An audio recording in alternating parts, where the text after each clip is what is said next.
যে নবী সাল্লাল্লাহু আলাইহি ওয়াসাল্লামের দুরূদ ও সালাতু সালাম যিনি মদিনা থেকে আল্লাহর হাবিব রাহমাতের নবী সেই মদিনা থেকে সালাম শুনতে পান, যদি সালাম আপনারা পাঠাইতে পারেন এবং সেই সালাম দেওয়ার সাথে সাথে ফেরেশতারা সেখানে দয়াল নবীজি রাহমাতুল লিল আলামিন রওজায় পৌঁছায় দেওয়া হয়।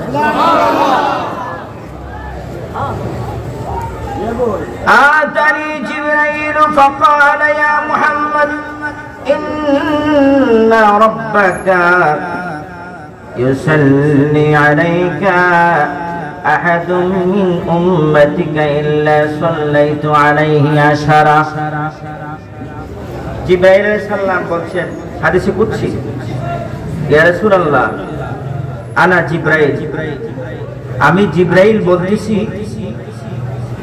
যে আল্লাহ পাক রব্বুল আলামিন আপনার কাছে একটি সুসংবাদ পাঠিয়েছেন। আপনার আওয়াজ শুনেন তো? সমস্যা নেই তো? আওয়াজ শোনা যায় তো? আলহামদুলিল্লাহ। আজকের মাইক অবশ্য ভালোই, আমার বাইরে থেকে শোনা গেছে। জিবরাইল আলাইহিস সালাতু ওয়াস সালাম বলেন, ইয়া রাসূলুল্লাহ আল্লাহ পাক বলেছেন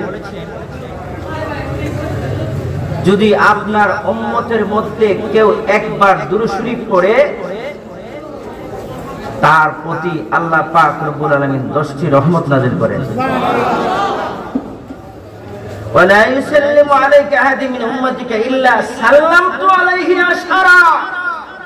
আপনার উম্মতের মধ্যে কেউ যদি একবার আপনাকে সালাম দেয় আমার আল্লাহ বলে আমি তার পক্ষ থেকে 10 বার সালাম পৌঁছাই দেব।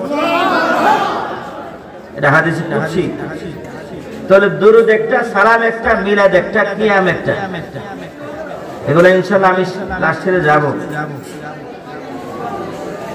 আল্লাহ পাক রব্বুল আলামিন যদি আমাদেরকে এত সুন্দর করে দুনিয়ার মধ্যে পাঠিয়ে আখিরি জামানার নবীর উম্মত, সেই নবীর উম্মতের কত দাম, কত মূল্য, সেই মূল্য হিসাবে আমরা শুকরিয়াতান হিসাবে আল্লাহর নবী রাহমাতুল লিল আলামিনের রওজা ধরে সালাম দেয়, একটু পৌঁছাইতে কোনো অসুবিধা আছে?